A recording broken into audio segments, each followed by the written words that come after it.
আসসালামু আলাইকুম।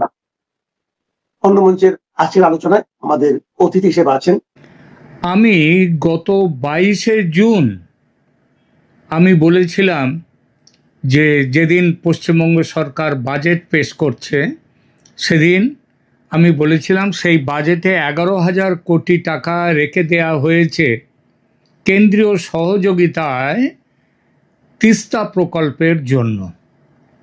এই তিস্তা প্রকল্পর এই ঘোষণার পরেই আমি বলেছিলাম যে 23 থেকে 26 এই সময় তারেক রহমান বাংলাদেশের প্রধানমন্ত্রী তিনি যে চীনে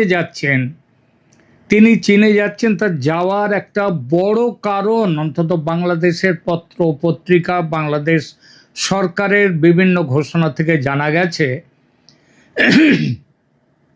যে সেই যাওয়ার একটা বড় কারণ সফরের সেই বড় কারণ হচ্ছে তিস্তা প্রকল্পে চীনের সাথে মৌ স্বাক্ষর এবং তাদের সঙ্গে চীন যেটা তিস্তা প্রকল্পকে এগিয়ে নিয়ে যাওয়া।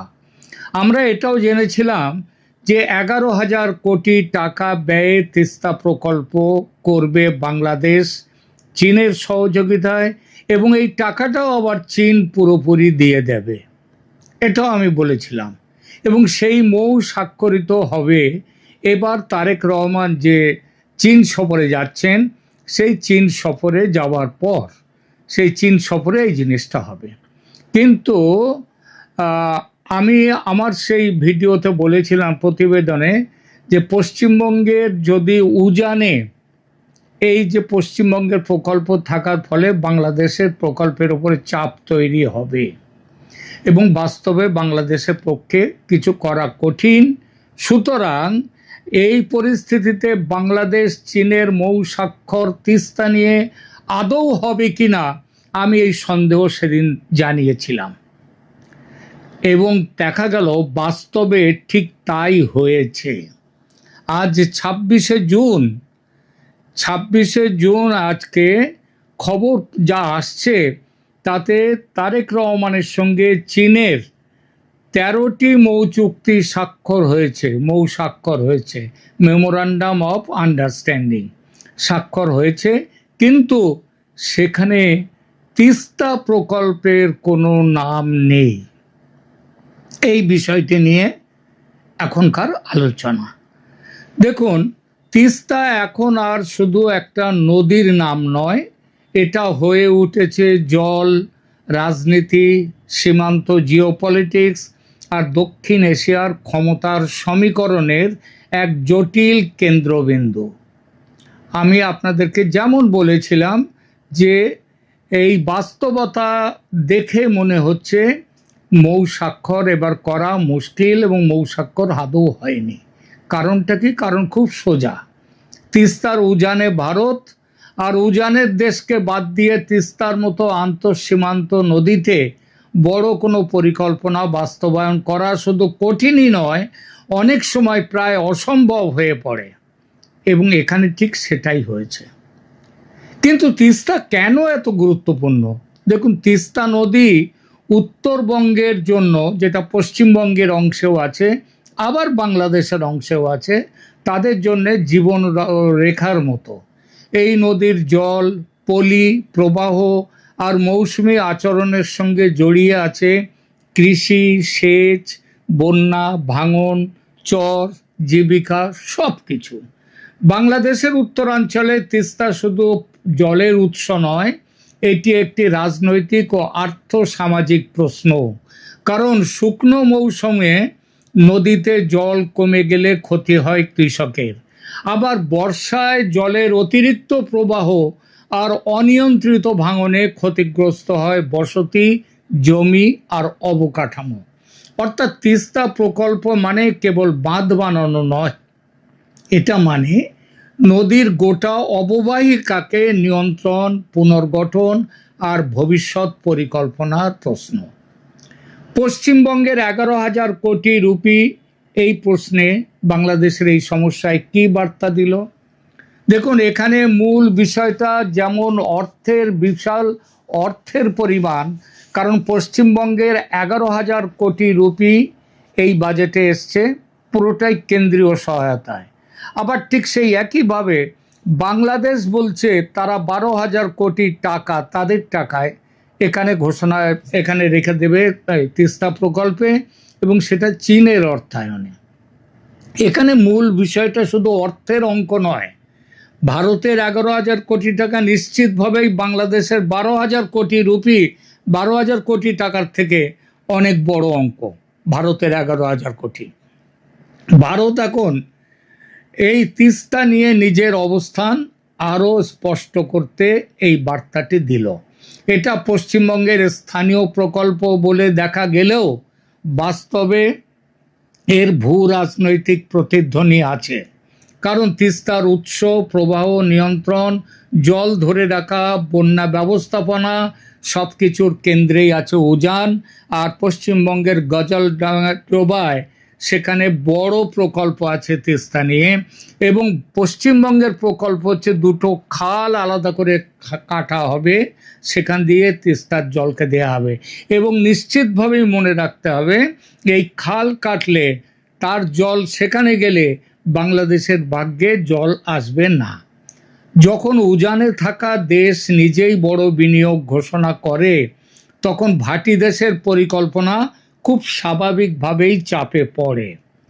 বাংলাদেশ তখন আর একা নিজের মতো করে নদীর গতিপথ বদলাতে পারে না। বড় প্রকল্প করতে হলে উজানের প্রবাহ, ভারতের প্রকৌশলগত সিদ্ধান্ত এবং সীমান্তবর্তী নদী ব্যবস্থার বাস্তবতা সবই হিসাবের মধ্যে আনতে হয়। আর এই জন্যেই বড় গুরুত্বপূর্ণ প্রশ্নটা এসে গেল, চীন এবং বাংলাদেশের মধ্যে তিস্তা নিয়ে কোনো মৌ স্বাক্ষরিত হলো না। এখন আসি কেন? যদি চীন এত আগ্রহী হয়, আপনারা জানেন যে যেটা তিস্তার প্রকল্পটা হবে ভারতের শিলিগুড়ি করিডর, যেটার নাম চিকেন স্নেক, তার কাছাকাছি, এবং চীন এখানে খুবই আগ্রহী এই জায়গাতে তাদের অবস্থান নেয়ার জন্যে।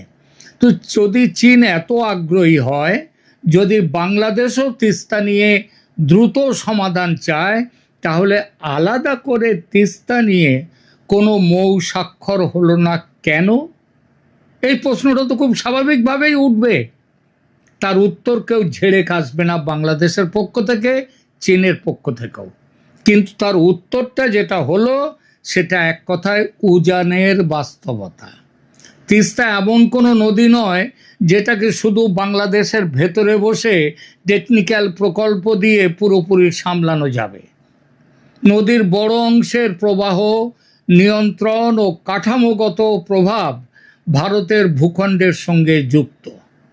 ফলে চীন বাংলাদেশ যদি তিস্তা নিয়ে খুব বড়, খুব দৃশ্যমান, খুব প্রতীকী একটি মৌ করত, তাহলে সেটা শুধু প্রকল্পগত বিষয় থাকতো না, সেটা সরাসরি ভারতকে বার্তা দিত এবং দক্ষিণ এশিয়ার কূটনৈতিক ভারসাম্যে নতুন উত্তেজনা তৈরি করত। এটা যেমন ঠিক, তেমন এর থেকেও বড় ঠিক যে এখন বাংলাদেশের পক্ষে ভারতের অনুমতি নয়, ভারতের সাথে কথা না বলে কোনো তিস্তা প্রকল্প করা যাবে না। তাই বাস্তবসম্মত পথ ছিল বেশি সতর্ক, বেশি টেকনিক্যাল, বেশি আড়াল রেখে দিয়ে কিছু করা। অর্থাৎ বড় বড় ঘোষণার বদলে ছোট ছোট নদীর ব্যবস্থাপনা, প্রশিক্ষণ, কারিগরি সহযোগিতা, জলের প্রযুক্তি, তারপরে সম্ভাব্যতা, নানা সমীক্ষা, এই ধরনের সমঝোতা দিয়ে বিষয়টি এগিয়ে নেয়া। আর চীন সেটাই করেছে। এটা অনেকটা এমন যেখানে রাজনৈতিকভাবে সবাই তিস্তা চায়, কিন্তু কূটনৈতিকভাবে এবং বাস্তবসম্মতভাবে তিস্তাকে সেইভাবে কাজ করা যায় না, এবং কেউ খোলা সংঘাতেও যেতে চাইছে না। চীন চাইছে, বাংলাদেশ চাইছে, কিন্তু বাস্তব পরিস্থিতি তাদেরকে আটকে দিচ্ছে। ভারতকে বাদ দিয়ে এটা সম্ভব নয়, কারণ আসল সত্যটা খুব কঠিন। তিস্তার উজানে ভারত থাকায় ভারতকে বাদ রেখে বাংলাদেশের তিস্তা নিয়ে বড় কিছু করা অসম্ভব। কেন বলছি অসম্ভব? প্রথমত নদীর প্রবাহের ওপর উজানের নিয়ন্ত্রণ থাকে, দ্বিতীয়ত জল ধরে রাখা, ছেড়ে দেয়া, মোড় ঘোরানো জলের, তারপরে জলের বাঁধ তৈরি করা, ব্যারেজ, ড্রেনেজ, এই সব সিদ্ধান্ত উজানে কি হচ্ছে, উজানের আচরণের ওপর সরাসরি নির্ভরশীল। তৃতীয়ত, আন্তঃসীমান্ত নদী হলে কেবল প্রকৌশলটা কাজ দেয় না, কূটনীতিও সমান গুরুত্বপূর্ণ। তাই বাংলাদেশ যদি তিস্তা প্রকল্পে বিনিয়োগ করতে চায়, দ্রুত তিস্তা প্রকল্প করতে চায়, চীনের মতো অংশীদার যদি পায়ও, এবং পাবেই, চীন তো খুব ব্যস্ত, কিন্তু ভারতের বাস্তবতা পাশ কাটানো যাবে না। আর ভারত সেই বাস্তবতার দৃষ্টি দিয়েই পশ্চিমবঙ্গকে দিয়ে 11,000 কোটি টাকার প্রকল্প ঘোষণা করে দিয়েছে। এবং ঘোষণা শুধু না, যেহেতু এটা গজলডোবায় ইতিমধ্যেই বড় প্রকল্প আছে, তিস্তা প্রকল্প ভারতের পশ্চিমবঙ্গের, সুতরাং যে প্রকল্পগুলো নিয়েছে ভারত সরাসরি সেটা করতে পারে। তাহলেও বলে রাখছি এখানে, সেটা ভারত এই মুহূর্তে করবে না। এই যে চীন এবং বাংলাদেশ পিছিয়ে গেল তিস্তা প্রকল্পে মৌ স্বাক্ষর থেকে, এটাতে এই বার্তা গেল, যা বাবা এখন ঘাটিয়ে লাভ নেই ভারতকে। ভারত যদি ওই প্রকল্প করে ওই খাল কেটে যদি তিস্তাকে নিয়ে যায় ভেতরের দিকে, তাহলে বাংলাদেশে যে জল পাচ্ছে সে জল শুকা মরশুমে সেটা পাবে না, আর বর্ষার মৌসুমে তখন জলের চোটে বন্যা হবে। সুতরাং বাংলাদেশ এবং চীন সমঝে গেছে, বুঝে গেছে এই মুহূর্তে এগিয়ে লাভ নেই।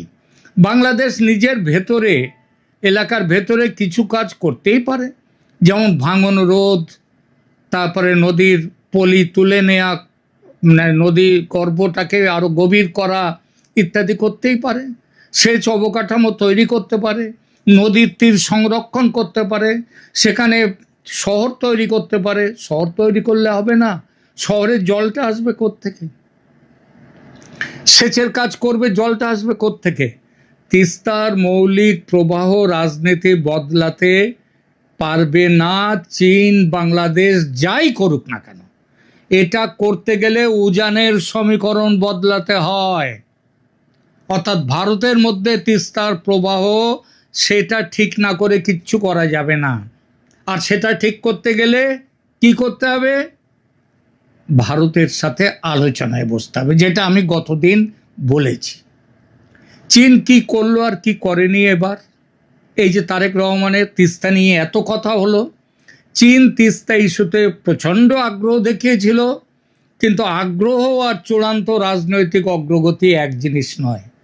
চীনের কাছে এটি ছিল একটি বড় অবকাঠামোগত ও কৌশলগত সুযোগ, বাংলাদেশের কাছে এটি ছিল বিকল্প খোঁজার একটি পথ।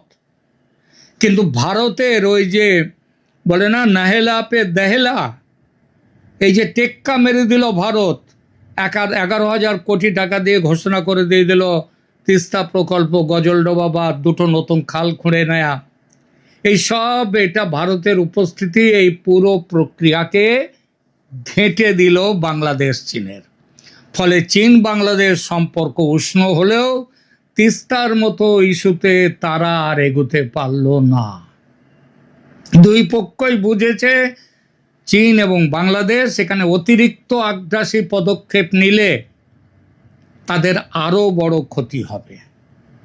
তাই তিস্তা নিয়ে আলাদা জোরালো প্রতীকী মৌ না হওয়ার পেছনে সবচেয়ে বড় কারণ এটাই, বাংলাদেশ বুঝতে পেরেছে আর চীনও বোঝাতে পেরেছে যে ভারতকে এড়িয়ে চললে তিস্তা প্রকল্পের বাস্তবায়ন কঠিন।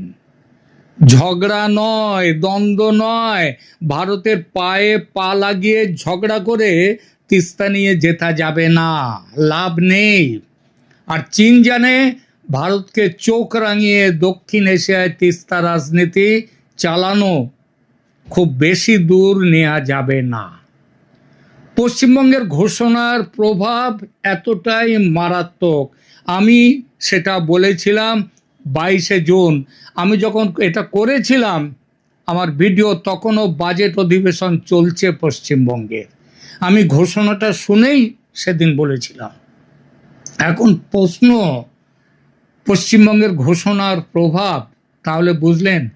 11,000 কোটি রুপির ঘোষণা, চীন বাংলাদেশ তিস্তা মৌ না হওয়ার বড় কারণ বলে কি এটা কি একমাত্র কারণ?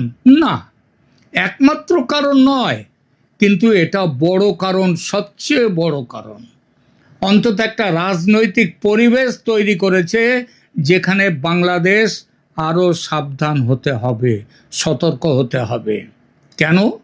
কারণ উজানে নতুন বিনিয়োগ ঘোষণা মানে ভারত তিস্তা ইস্যুতে নিষ্ক্রিয় নয়। বাংলাদেশ চীন যা করবে চোখ বুজে মেনে নিয়ে বসে বসে দেখবে, সেটা নয়।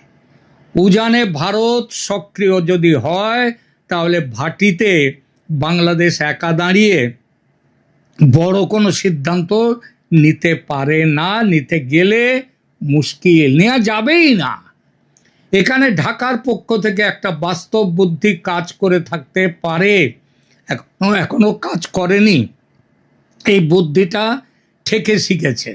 আমি বাংলাদেশের কোনো কাগজেই আমি ভারতের পশ্চিমবঙ্গের বাজেটে 11,000 কোটি নিয়ে যে ঘোষণা, সেটা নিয়ে একটা কথাও দেখতে পাইনি।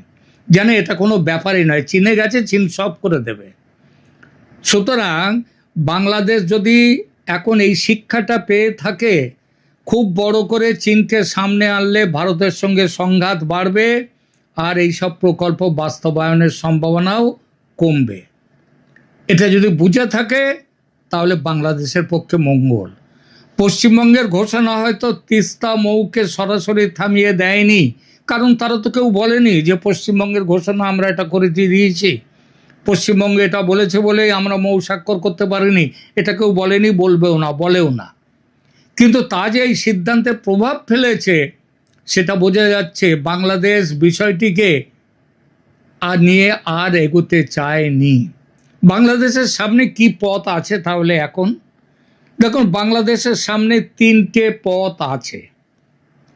এক, তিস্তা নিয়ে ভারতের সঙ্গে আলোচনায় বসা, তিস্তার জল নিয়ে দীর্ঘমেয়াদী জল চুক্তির জন্য চাপ বাড়িয়ে যাওয়া, ভারতের সঙ্গে আলোচনায় বসে একটা সিদ্ধান্তে চালিয়ে যাওয়া। আপনাদের হয়তো মনে আছে 2011-এ তো একটা জল বন্টন চুক্তি হয়েই যাচ্ছিল।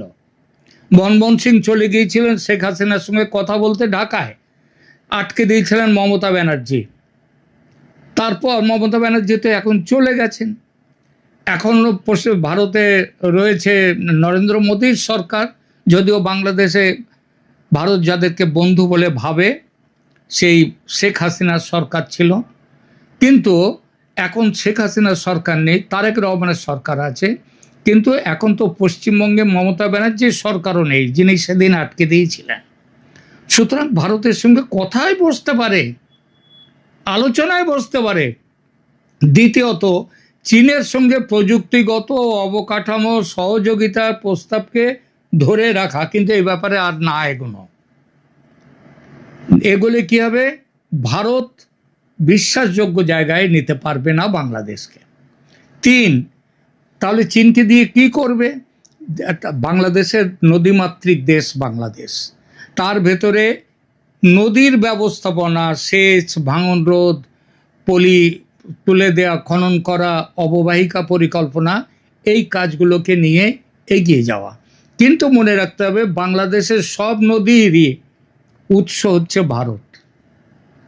ভারতের মধ্য দিয়ে যাচ্ছে। সুতরাং সবচেয়ে বাস্তবসম্মত পথ হচ্ছে এই 3টের জিনিসের মিশ্রণ। কারণ তিস্তা কোনো একক সমাধানের নদী নয়, এটা বহুমাত্রিক সমস্যা, আর ভূগোল, পরিবেশ, অর্থনীতি, রাজনীতি আর কূটনীতির জটিল অঙ্ক। সুতরাং যেটা স্পষ্ট হয়ে উঠছে তা হলো পশ্চিমবঙ্গের 11,000 কোটি রুপি বরাদ্দ শুধু আরেকটি প্রকল্প ঘোষণা নয়, এটা তিস্তা অঞ্চলে ভারতের সক্রিয় অবস্থানের দৃঢ় ইঙ্গিত। আর সেই ইঙ্গিতই বাংলাদেশকে চীনের সঙ্গে খুব বড়, খুব দৃশ্যমান তিস্তা মৌয়ের পথে যেতে নিরুৎসাহিত করেছে, এবং চীন তাদেরকে বোঝাতে পেরেছে যে এভাবে কাজ হবে না, অনেক ঠেকে শিখেছে।